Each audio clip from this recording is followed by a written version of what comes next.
चलिए तो नाज़रीन एक बार फिर से आपको बताएं कि अनंत कुमार हेगड़े के बिगड़े बोल सामने आए। गांधी जी को तनकीद का निशाना बनाया, गांधी जी की भूख हड़ताल और सत्याग्रह को ड्रामा करार दिया। यहां तक कहा कि सत्याग्रह की वजह से अंग्रेजों ने भारत नहीं छोड़ा, अंग्रेजों के भारत छोड़ने की वजह मायूसी थी।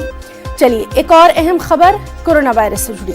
चीन में कोरोना वायरस का कहर जारी है। सिर्फ इतवार की अगर हम बात करें तो इतवार के रोज 56 लोगों की इससे हलाकत हुई है। अब तक 361 से ज्यादा लोगों की मौत हो चुकी है। कोरोना वायरस का असर 18 मुल्कों में देखा ही जा रहा है। हिंदुस्तान में भी इससे एक मौत हो चुकी है।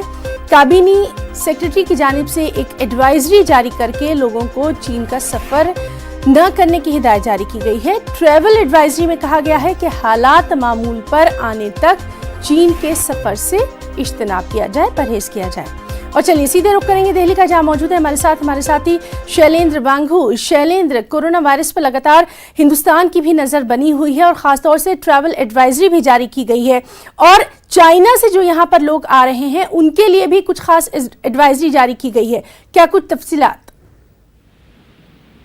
देखिए, कोरोना वायरस जैसे लगातार फैल रहा है और उस पर जाने जा रही हैं, खासतौर से चीन में और भारत में भी 2 केसेस का कंफर्मेशन हुआ है। इसके बाद सरकार की तरफ से ट्रैवल एडवाइजरी जारी की गई है कि कोई भी भारतीय जो है वो चीन ना जाए, वहां पर कोरोना वायरस फैलने का खतरा है। और वहीं साथ ही साथ ये भी कहा गया है कि अगर कोई चीन से लौट के आता है, खासतौर से 15 जनवरी के बाद, तो उनको क्वारंटाइन किया जाएगा, यानी कि उनको अलग थलग किया जाएगा, उन पे टेस्ट किए जाएंगे।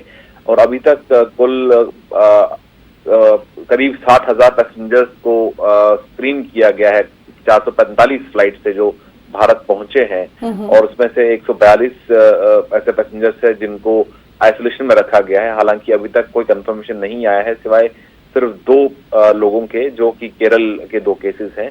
लेकिन अदरवाइज जो भारत की तरफ से जो इंतजाम किए गए हैं उसके चलते चीन से भी जो हिंदुस्तानी स्टूडेंट्स वहां पर थे वो लौट आए हैं। उनको भी मानेसर और छावला कैंप्स में रखा गया है।